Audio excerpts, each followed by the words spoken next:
Menopause. Why aren't we talking about this? I'm on a mission that no woman should suffer in silence. I'm on a mission to increase awareness and create a community. I'm on a mission to make this M word mainstream. I'm on the menopause mission.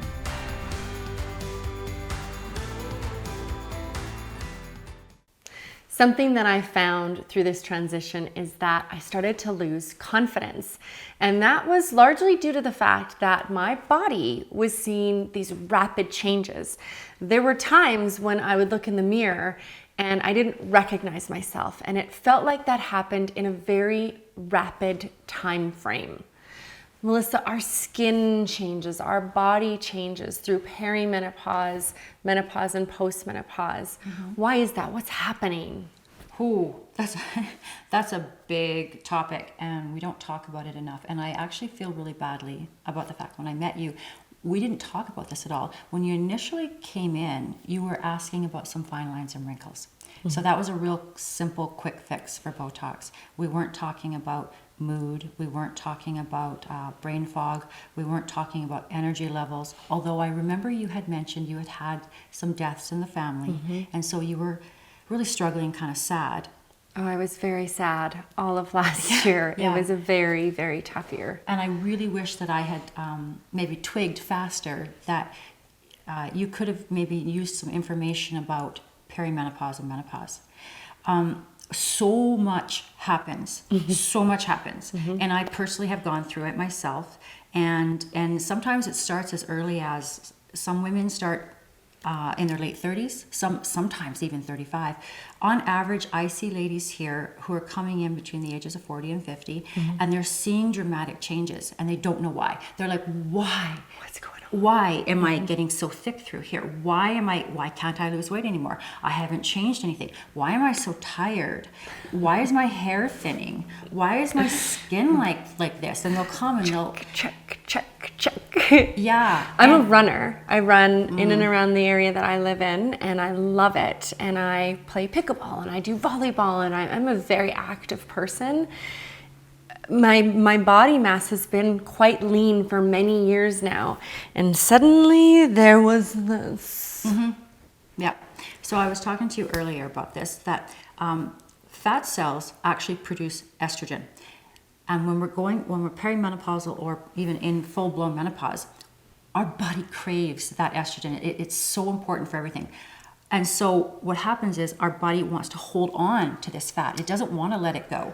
And unless you are willing to take steps to compensate for the hormonal changes that are happening during peri and menopause, you're going to keep spreading. And would you...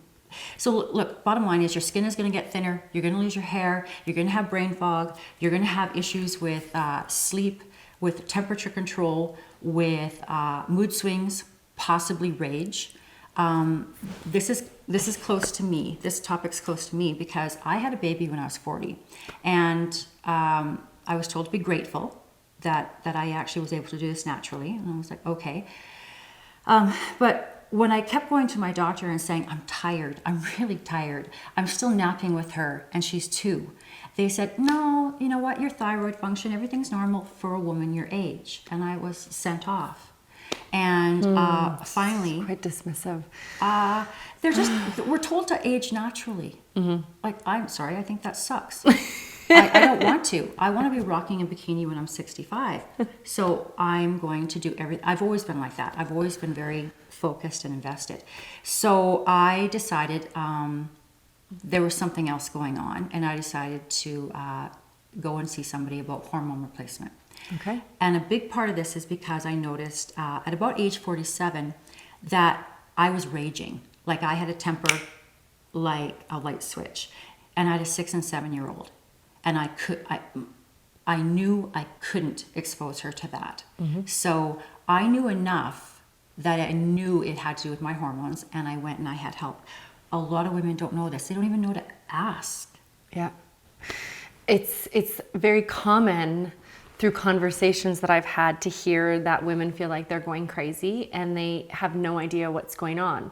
It's also common from what I've heard from women, is that we're so busy, the good old B word, that oftentimes these things are happening to our body and we're not really even noticing them through those early stages of peri. You put the cloak on, you focus, and you keep everyone fed, you keep everyone alive, you keep everyone safe, and this is a very natural, ingrained tendency of the nurturers, of women. Yeah. So we're oftentimes dealing with these symptoms and not even really noticing them, but the rage was very prevalent for me as well, and still is. And that can deeply impact relationships, friendships, personal relationships, and the relationships with your children. And all of those have been significantly impacted. And something else that I've experienced is paranoia with the rage. So there's the anger, and then there's a little bit of the paranoia that's coming with some of the brain stuff. But we're here to talk about the skin. So when you said it gets thinner, and we're talking about we're putting on the pounds. So something else I saw that was drastic, it felt like overnight, was the cellulite. Yeah. It was wild. Wild. That probably, the cellulite, first off, it's particular only to women. We have these little tendrils that are in our fat pad, and they attach to the top of the skin. Men don't have that. So they can increase as we get older. And then maybe you don't have that same suppleness in that surface skin that kind of hides the tethering, right? So, or you're going through some changes where fat is now going other places on your body and not where it was before. And again, that's all hormonal. That's all hormonal changes. And this is so easy to address. And yet most of us don't know to talk about it. My mom when I went on hormone therapy, my mom said, how come I didn't get that? My doctor said I couldn't have it. And I thought, yeah, that was back, in the 70s and the 80s. And back then there had been this long study that now they think was misinterpreted, where they were afraid that hormone replacement in women, especially the estrogen, would perhaps increase the incidence of cancer, or breast cancer specifically, right? Yeah. As it turns out, they now think they misinterpreted those results, and they kind of jumped conclusions. So now there's a lot of healthcare practitioners who really support hormone replacement. One of the things I want to say is, I said there are lots, but not all. In my personal experience, I've had 2 female doctors tell me to get off my hormone replacement. And this was in the last 5 years. And I just looked at them and went, And I have absolutely no intention. I have never felt better in my life. My energy, my mood, my mental sharpness. Did I say energy? Right? I usually go to hot yoga 4 to 5 times a week. I'm working really hard at maintaining muscle mass. One of the things that happens, and will happen to men and women, right? Where you're going to lose 1% of your muscle mass every year after age 35, unless you are weight training or physically active in some way. Yeah. Right? Which is why we all look like Humpty Dumpty by the time we're 65. We have skinny arms, skinny legs, and this big round torso because we're trying to produce our hormones, right? Yeah. Men go through this too. Yeah. We usually somewhere between 45 and 50, your hormones are like slowly decreasing, and then it goes like this. On men, it's more of a gradual decline. So that's why we don't see it so much, but eventually they end up looking like Humpty Dumpty too. Yeah. They should be also looking at hormone replacement, testosterone, DHEA, anything to kind of take them back to where they were when they were in their 30s. There's nothing wrong with that. And all you do is you go for testing. So I am very, very diligent about going for my mammogram, my pap smear. When you hit 50, sorry guys, you have to do a poop test. And there's other things you can do too to make sure that, all these things that we're putting in there that naturally were there before, right? I'm not suggesting doing something different. I'm saying let's just replace what you had and put you back to where you were in your 30s. And so you can delay this aging process and stay healthy and vital. Yeah, and I feel really bad that we never talked about that when you came in. You came in asking about some wrinkles. Yeah, and sometimes it's not my place I'm not your family doctor. I'm not there as your therapist either. I'm just there to answer that question that you came in with. So I really wish that we'd actually, had that conversation a little bit earlier about menopause and how it can really affect your mood. Definitely. Right? Not just your skin and your body. Yeah.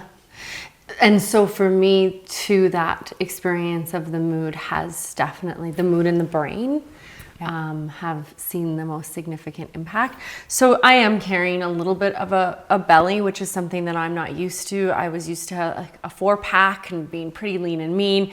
I could wear the short shorts. I had the nice runner's legs, and those are the things that I'm definitely working through and with in regards to confidence. And I would like to see those things return. I would like to stay healthy and vital. And it really just definitely comes down to the energy levels and the ability to focus.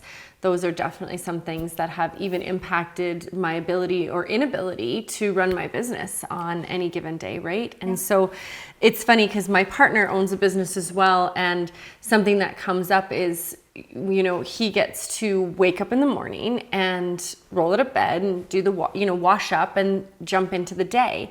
Whereas this past year, through this experience, I have to struggle sometimes with mindset and meditation and getting into the day and getting ready and overcome a lot of these hurdles that are hormonal within me in order to get motivated to show up in the same way that I was able to before. And I'm not going to be able to show up in the way that I was able to before.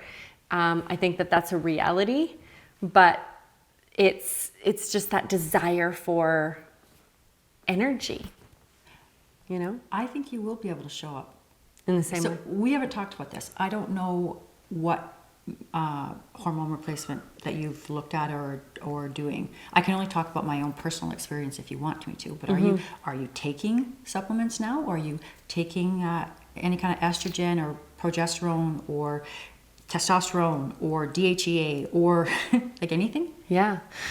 So it's really interesting that you ask this, because finally, after a year and a half of being on the waiting list, I actually went in for a 3.5-hour consultation last week at the hospital. And I started hormone replacement therapy, estrogen, a few days ago. Yay. So I'm literally on my second patch. So I'm 3.5 days in, because I'm taking it Are you feeling twice any a week. different? I don't know that I am yet, other than the breast tenderness. So that came, after 1.5, 2 days, suddenly it felt again like I was about to have a period right before, or that I was pregnant or something. Don't touch me, go near me. And I'm still experiencing that, which I've heard will level out. It levels out, yeah. So I opted for this, and we did have a very thorough discussion about breast cancer, because my mother died at 48 years old to breast cancer. Yeah. So I have been under thorough examination for the last over 10 years, and I'm tested every 6 months to ensure that there's a watch on that. She was diagnosed at 41 years old. So she was experiencing perimenopausal symptoms in her late 30s, from what I can glean from family members and such that are still alive, like her sisters. So I've just started. I had reached a point where these other modalities that I have tapped into. So yes, I'm taking the fish oils and the collagen, and I have my smoothies every day that are packed with a punch. And I am religious with that because it helps so much. I've gone for IV therapy with my naturopath, which was amazing. And I can honestly say that has kept me alive, because there was suicidal ideation that was occurring through the dark places that I would go.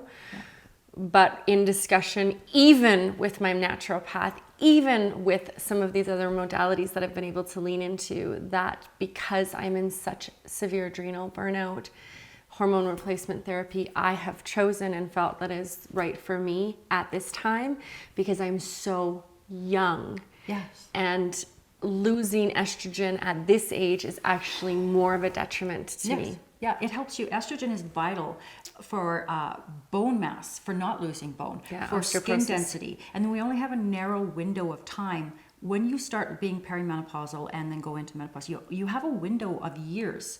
It's where you can kind of maintain your youth. You can maintain your skin vitality, because it's really hard to reverse once it's happened, right? For me, can I tell you about what I'm taking? Yes, Oh my gosh. please. Okay. So everything, pretty much everything. Okay. I am a bit of I'm very, very enthusiastic, and I'm also a little bit experimental. And I thought to myself, I know there's some issues, some questionable issues about hormone replacement, but I thought these hormones have been in our body our entire lives. So why, when I turn 50, do they suddenly start causing cancer, right? I think that sometimes estrogen, I actually know this, can be protective against breast cancer. Sometimes you have estrogen positive breast cancer, in which case, okay, great, now we have to stop, right? But there's options for you if you had your ovaries removed, or you had breast cancer and you're on tamoxifen. There are other options that you can take, and you see some specialists for that. But in general, most of us would benefit from hormone replacement. And I'm saying men and women, okay? Because I have some guy friends who are kind of poo-pooing about that. And I'm like, okay, so are you gaining weight, or are you getting the same benefits and muscle growth that you would normally get in the gym? Are you starting to see that stabilize and decline? And the answer is usually yes. You know, after about 45, 50, they're also going to see it gets harder and harder. Granted, for us, it's earlier. But I swear, by the time they are 55, if they haven't been on it, they're going to start growing and getting skinnier, and they don't have the muscle mass, and they start getting that belly. You know how men start getting that belly. Yeah. So I was very proactive, and I was willing to try anything. So I take DHEA. I take a bi-estrogen. So it's kind of got two different versions of estrogen in it. I take testosterone. Did I say DHA already? Mm-hmm. Yeah. I also went in and got tested. I had my thyroid tested as well. And my regular GP said, oh, you're normal for a woman your age. I thought, well, this sucks. This actually really sucks, because I'm tired all the time, and I can't lose the baby weight. So when I went to someone who specialized in hormone replacement, he said, you know what? Your family doctor wasn't wrong. Those numbers are right for a woman your age. Why don't we take you back to where you were when you were in your 20s? I'm like, oh, please. And within 2 days, I wasn't napping. And then once you add in, you raise your testosterone is really important for energy, okay? But your estrogen, your testosterone, the DHA is a precursor that helps you make all these hormones, okay? That's why it's important. I also take a whole bunch of other supplements like omega-3 fatty acids, the collagen peptides, the magnesium. And my energy levels are through the roof. I'm good. I don't need to nap during the day. And on camera, I'm going to say I'm 54. I'm doing pretty good, you know. I want to stay this way. I have a 14-year-old now. I want to stay active and vital for her. And it was so funny because I went and saw this new physician. He's really into wellness. And I said, I just need to stay healthy for 10 more years. And he goes, just 10? I'm like, well, yeah, I'd like to live longer, but I want to be vital, and I want to be healthy, and I want to have my cognitive abilities. He said, you can do it. You can do it. You just figure out how long you want to live and take care of yourself. I'm like, okay, that's really encouraging. And I'm going to. You should see me. I'm going to, whatever comes out. And if it's new, I'll be like, yep, sign me up. I love that. So that is your lived experience. And I totally understand having a daughter. My daughter is 13. So same thing, right? I say the 10 years as well, because it's almost like I just need the 10. I just need to get them into adulthood. Yep. But for coming from someone that lost her mom at just turned 24, they need us far, far beyond that. They really do. At least I can speak from my own personal experience. I do know that. I think we need them at least until we're 40. Right? Yeah. And I told Lily, she's so worried that something's going to happen to me. And I said, I'm going to haunt you. I'm going to be here till I'm 100. I love it. Yeah. I love it. Yeah. So tell me a bit about your history and your career background. How did you get into all of this? I originally went to school to be a pharmacist. And then I had this long convoluted career, and I went into the corporate world, and then actually really focused on the business side for a long time. And then when I was 50, there was some corporate restructuring, and I was suddenly free to do something else. And I love the way that you just phrased yes, that. I know. It's Actually, just you know what? It was a gift. opportunity. It was Yes. an absolute gift. And I'd always been interested in aesthetics, always. When I got into it, I didn't realize how much I already knew. Because I had so many people coming to see me, and I would say, okay, well, you have rosacea. What's your family, what are you doing for it? And they'd be like, oh, nothing. Or they would come in and they would have some kind of acne, or they would have pigmentation. And probably because of my background, I thought, well, I can help you. Okay, I can tell you what to talk to your family doctor about, or I can send you to a pharmacy and we can get something for you. And so I got really well known for skin. And then, long story short, I got into body. And I was always an overweight young person, so I was always very, very focused on trying not to get fat. Like and for me, it was a huge struggle, like my entire life, right? That has been my life as well. Yeah. I was excruciatingly bullied as a young child. It's definitely shaped who I am today. Yeah. But the body changes that I experienced were so significant because I struggled with an eating disorder from 16 to 23, and I have worked hard on mindset and on physical activity to be lean, and I feel strong. I feel more energetic. I feel like I can show up better because of those things. So I have fought for that, for sure. Yeah. So I actually ended up, I had an opportunity to buy a machine that helped kill fat. And we're not using any brand names here. And I got into the business and did not realize how much of a demand there was for it. And then as I kind of got into it, my own natural OCD need to be perfect, need to have results fast, I kept playing with all the technology and then I would buy more machines, and I'd buy more machines, and I'd buy more machines. And then I thought, well, if I could mix and match them, like if one thing works, wouldn't 4 things work way better, right? So, and I think that's kind of, we started talking a little bit about that before you came in to talk about this. But I'm intensely passionate about helping other people, and not just people, like women, but men too, right? Where maybe they lost an enormous amount of weight and now they have all this loose skin. And I will tell them straight up if I can help them, or if they should be looking at skin resection, right? You need surgery. I can't help you. Right. And I will tell you honestly, because I come from a different background where it's not about just making money, it's about what's best for you, right? And I will tell you if I can't help you. And I've had some people, they really, really, really want to spend money with me, and I'm saying, no, you can't. You really should save it, either whether it's save your money for a facelift or save your money for a tummy tuck. You will be so much happier. Right. Like that. Yeah. Transparency. Yeah. I appreciate that. That's a core value of mine as well. So what are some of the things that we can do while we're going through this transition to maybe help with some of those deeper wrinkles, or to help with the cellulite and things like that? What are some solutions that are out there really for easy, those easy that ones? Easy ones? It feels good. Yeah. Yes. Easy. Okay. Number one thing for your face is some kind of retinoid or retinol. I don't care if it's prescription strength or not, but something that's going to make your skin turn over faster. That's what a retinoid does, okay? So even if you did twice a week starting when you're 30, twice a week at bedtime, because it will cause some sun sensitivity, right? You get used to it. Eventually your skin gets used to it, and this will really help the texture, the fine lines, the skin density. In addition, I'm assuming that's from 30. Right? But as you get older and you introduce the hormone replacement, that's still important to keep those retinoids in place. The peptides, there's a lot of different skincare products.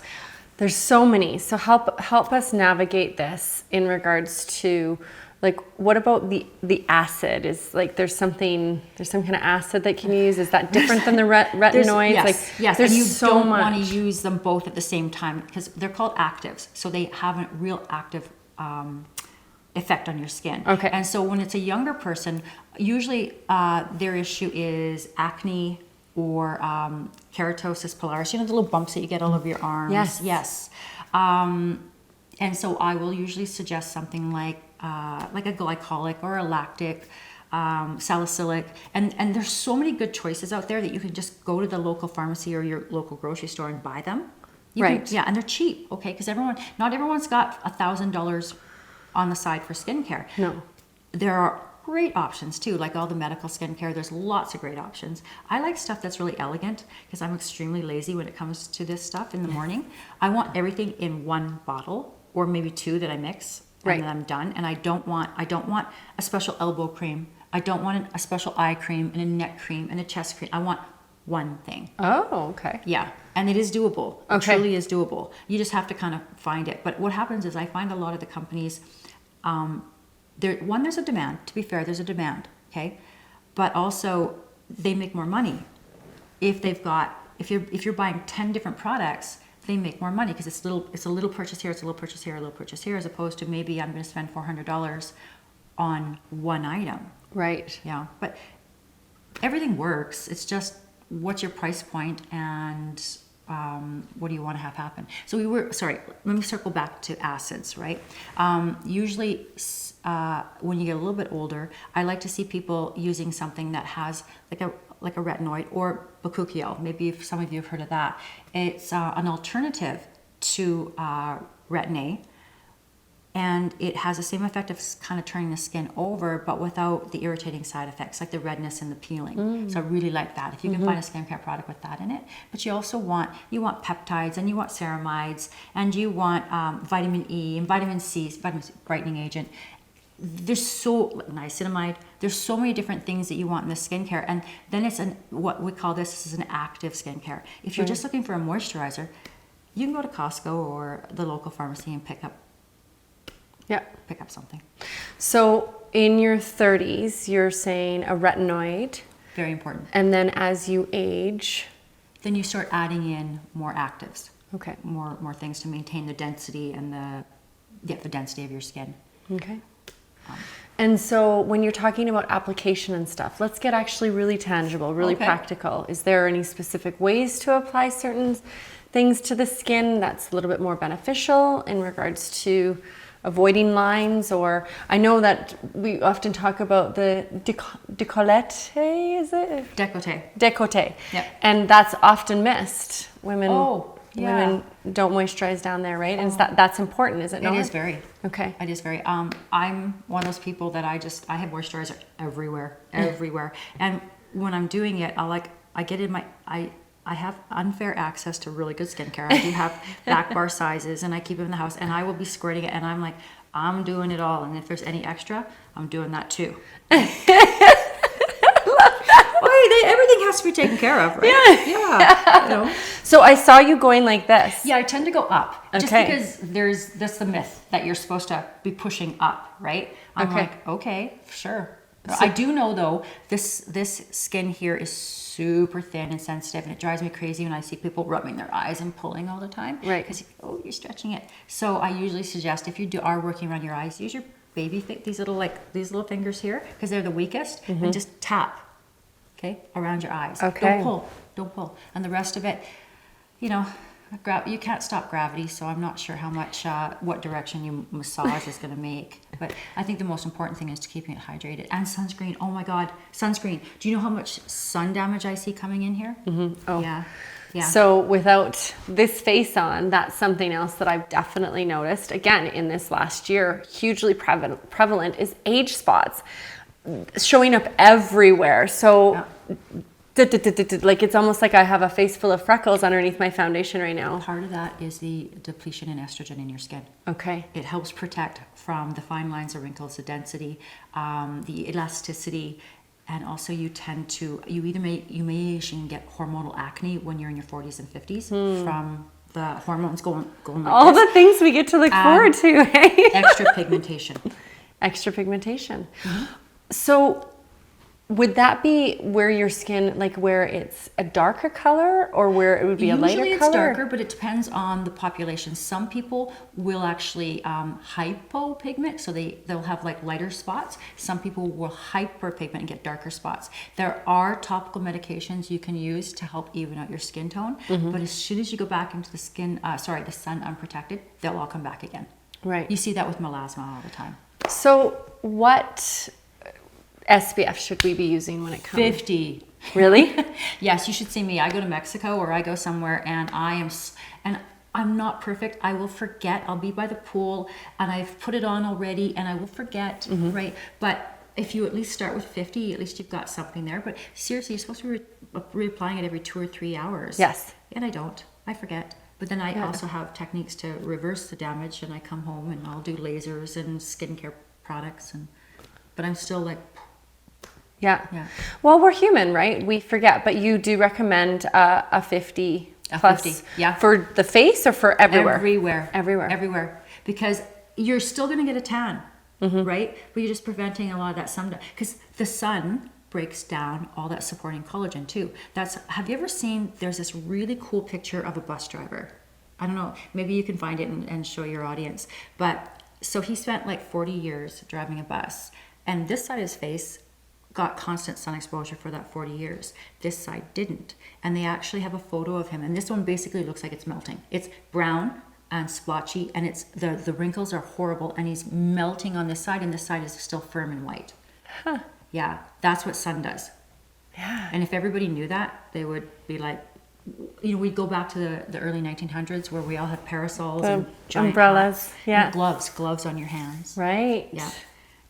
I was horrified one time because I had come back from Mexico and not thinking about it. I came back and I had all these brown spots on my hands. And that number one giveaway for age, right? Like, well, how your hands look. So what do you do for that? In this case, I did try topicals, but they weren't working very well, or maybe I wasn't being diligent with them. So a friend of mine who also has a med spa invited me in to come do some IPL. So what's IPL? Intense pulse light. And that's a great choice. It's a laser. It helps break up the pigment and bring it to the top of the skin, and then it sloughs off, and it actually feels like coffee grounds. It just kind of, No way. It's kind of hurts a little. It's like having a hot elastic band snapped against either your hand or your face or your chest. Right. So it's not the most pleasant experience. It's tolerable, but the results are worth it. Huh. Are there different kinds of lasers? You bet. So there is. But that would be a topic for someone else. I specialize in Botox fillers and body. I do know about these products, and I will send people to someone else. Okay. Because you have to do something well, right? And if I had everything, I wouldn't do everything well. So what are some of the things that you do well? Body, well, obviously Botox and filler. Love doing filler.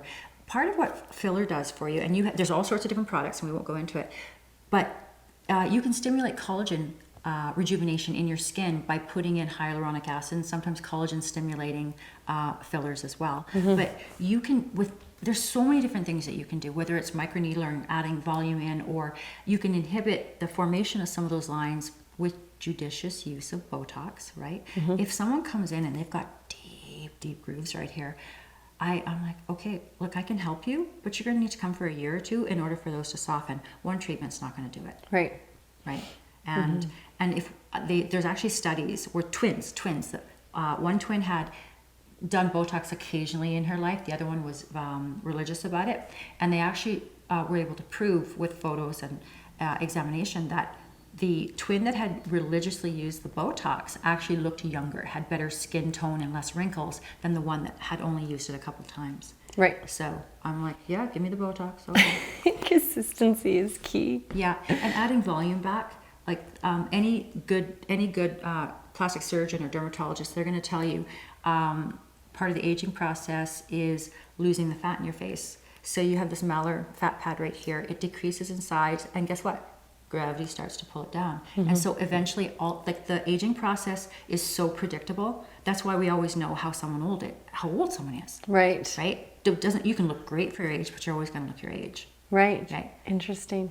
It's kind of like a tree trunk with how many rings, right? Yeah. You cut a tree and you look and you can see how old the tree is. We're always going to know our age, but we can. Yeah, because it's not just the face. The bone, your skull changes. There's bone resorption. So basically, we lose that bone density and volume, and it starts to kind of pull back or collapse a little bit. So we lose it in our mid face. We lose it in our cheeks. We lose it in that sharp jawline.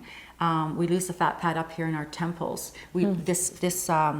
occipital area, this eye socket here, it actually starts to enlarge. And you can actually, like we were looking at photos, you can see the difference between like a younger person, older person, how they have that big circle here. Yeah. Yeah. Oh, definitely. Yeah. I mean, and sunken eyes and things like that. I mean, A lot of it can be fixed with fillers. Okay. Yeah. And then Interesting. maybe you save up and you also do a facelift along with it. And Right. then say we had some body stuff going on, then we can kill some of that fat, or we can damage it. We can do some skin tightening.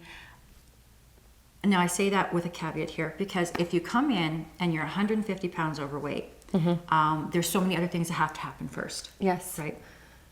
Hormone replacement, medications, perhaps some kind of cognitive therapy to help with the eating, because Mindset. yes, maybe there's some self-soothing going on. Maybe you have attention deficit disorder and you're unconscious of what you're eating. That actually happens. That's a thing. Yeah. So there's different modalities Yeah. that are in line with this. So there are magic wands and there are things that can definitely help, but this is a lifestyle. This is a Yes. part of a lifestyle change, and don't expect to kind of come in and have you wave the wand and everything is, out of a magazine. There's work that's required lot of and work. change Yeah. that's required. I find it very frustrating because I want people to succeed. I want this to be a win-win.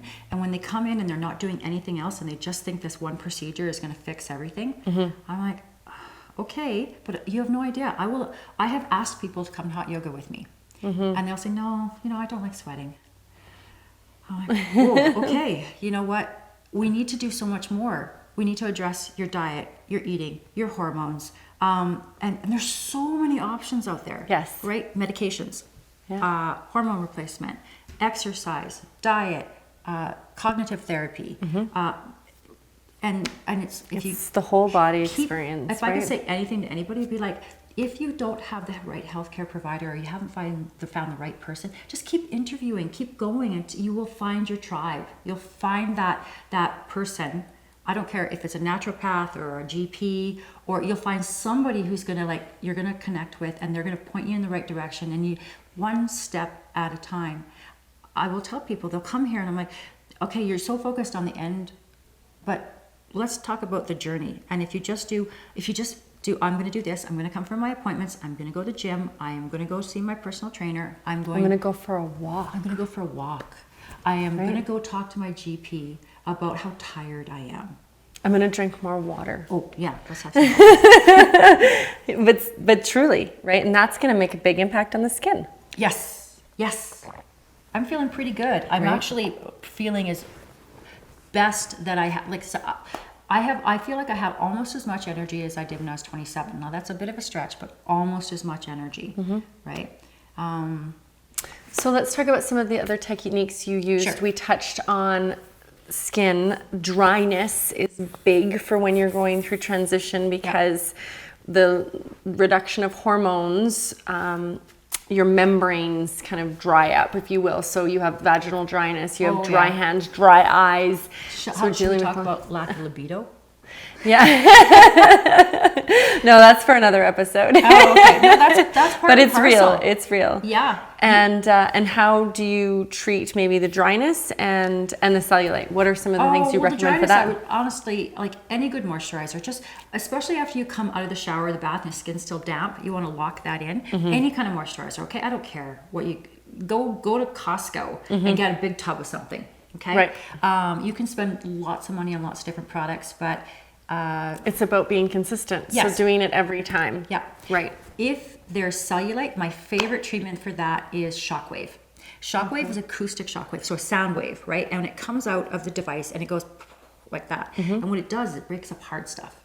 So it's usually used to treat sports injuries, so scarring, but it's actually excellent for, remember I talked about those little tendrils that that are in between the fat, so it helps break those up so that it smooths, and it also stimulates blood flow and repair. So that means your skin looks really good after a few treatments. It's a few. It's not a simple one and done. Right. There's also ultrasound cavitation to help damage some of those fat cells. So it doesn't kill them, but it damages them, right? But you also get heat that's created from the ultrasound cavitation that helps the skin go, right? Because often what happens is someone will come in and they want to do a treatment, and I'll have to say, look, you're going to be mad at me. If I go and kill this fat, you're just going to have this. Right. Yeah. Okay. And we want it to go, whether Right. it's here or whether it's here or back here. We Right. want that to contract and be nice and tight and firm. And so that's why I like to combine treatments here. Yes. I experiment on myself. I always have. I've been trying to perfect everything. And sometimes you're using heat-based devices. Yeah. Right? Sometimes those hurt a little bit. My favorite is freezing the fat because it doesn't hurt and it's very effective. But it's effective for like pockets of fat, right? Sometimes I can do a big pocket, sometimes I can do a little pocket. But if we're talking about the entire torso, then Right. we have to start adding, like doing lots of different things. In addition to all the other stuff we talked about. Okay.